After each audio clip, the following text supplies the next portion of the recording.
Effet de mode ou véritable révolution? La cigarette électronique n'a pas mis longtemps à étendre son écran de fumée sur l'Europe. En 4 ans, elle a gagné plus de 7 millions de vapoteurs tels qu'ils se font appeler. Ils inhalent de la vapeur et de la nicotine, mais pas le tabac et les produits chimiques que l'on trouve dans les cigarettes classiques. Sa réplique électronique est synonyme de miracle pour ce consommateur. Avant cette invention, j'avais essayé, je sais pas, au moins 4-5 fois, et c'est vrai que là, le fait d'avoir commencé la cigarette électronique a fait que du jour au lendemain, j'ai complètement arrêté la cigarette, quoi. Renoncer au tabac, c'est bien sûr un enjeu de santé publique. Un Français sur 5 fume, comme 29% des Européens. Et d'après les autorités, le tabac fait 1 mort sur 2 parmi ceux qui en consomment sur une longue période. Alors que les autorités sanitaires françaises recommandent d'utiliser les substituts nicotiniques classiques quand on veut se sevrer, beaucoup, y compris parmi les médecins, voient dans l'e-cigarette une alternative crédible au tabac. C'est le cas de ce tabacologue à l'origine d'une pétition en sa faveur, signée par 100 praticiens. Avec la cigarette électronique, on a éliminé les 3 grands poisons du tabac que sont le goudron, le monoxyde de carbone, les particules fines qui donnent les cancers, l'infarctus du myocarde et puis les bronchites chroniques. Donc après on se pose des questions, mais est-ce qu'il resterait quelque chose de dangereux? Mais sur ce point-là, c'est là que je trouve ça ridicule. Et si on veut comparer la dangerosité de la cigarette électronique avec d'autres produits, si je place le tabac complètement à gauche, ensuite l'alcool, ensuite les produits hyper gras, ensuite les produits hyper sucrés, eh ben, je me rends compte que la cigarette électronique, elle est à côté des fruits, les légumes et du poisson. C'est vraiment un danger très très faible. Il y a des pesticides dans certains légumes, il y a des métaux lourds dans certains poissons. Voilà le niveau de danger auquel nous sommes avec la cigarette électronique. Alors que les éventuels risques de l'e-cigarette ont été peu étudiés, l'Union européenne ne tranche pas sur son statut.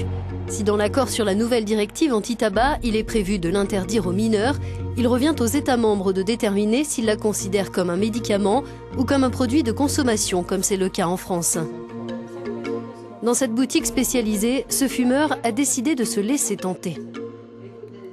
Ça fait 40 ans que je fume. J'ai absolument tout essayé, patch, chewing-gum, sevrage à sec, tout.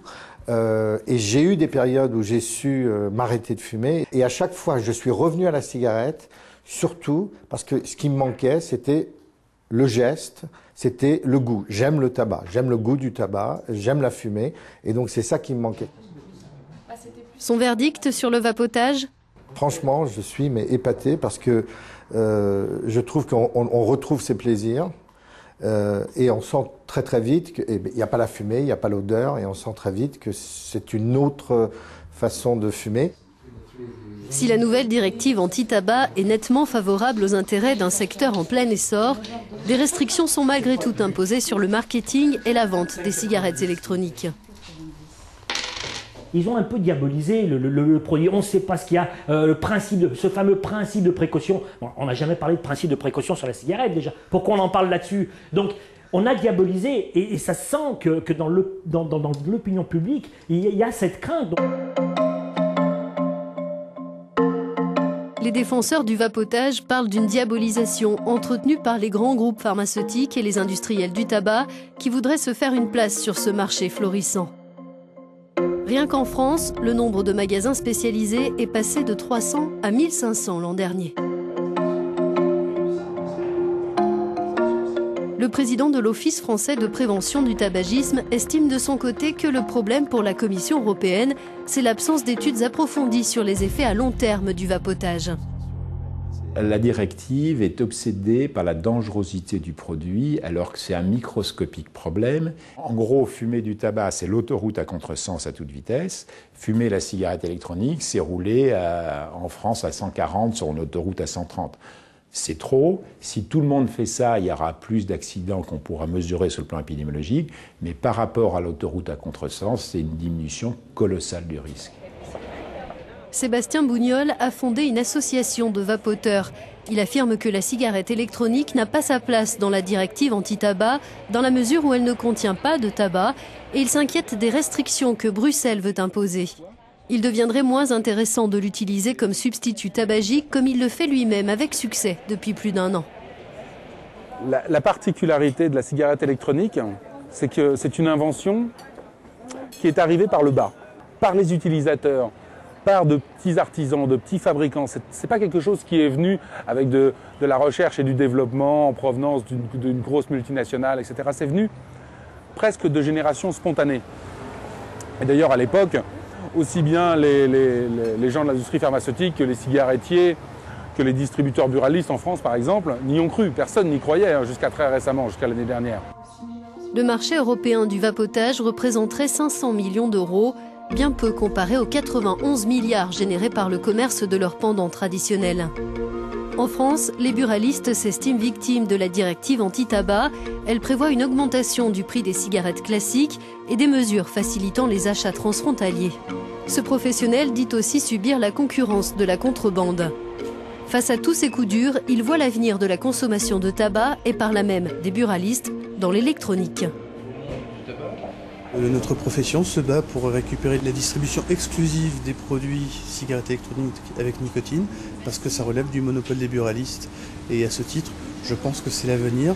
Dans 10 ans, les cigarettes que nous vendons aujourd'hui ne seront plus les mêmes. Ce sera des cigarettes 2.0, 2.1, suivant les évolutions, parce que ce petit produit qui a été inventé, bricolé dans un garage chinois, a été accaparé par le peuple, et de fait, les industriels mettent beaucoup d'argent en recherche et développement pour rendre les cigarettes actuelles moins nocives et pour arriver vers une consommation beaucoup moins nocive du tabac, garder le plaisir sans en avoir les risques majeurs liés à la santé.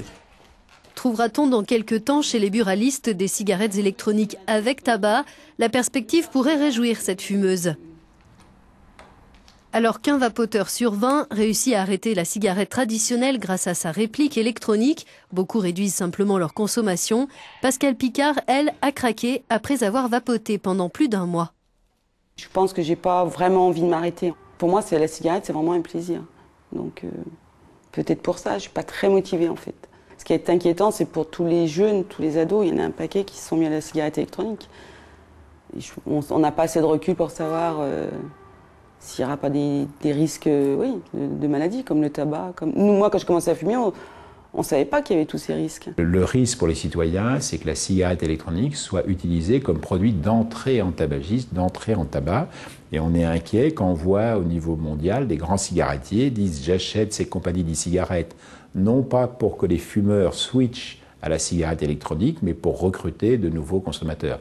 Donc c'est annoncé honnêtement, face caméra, ils veulent recruter les jeunes et ils savent bien que le marché, il faut rendre les adolescents dépendants. Le Parlement européen devrait voter la directive anti-tabac en mars, avant la transposition du texte par les États membres dans leur législation nationale. Dans 2 ans, la Commission prévoit de présenter un rapport sur les risques pour la santé des cigarettes électroniques.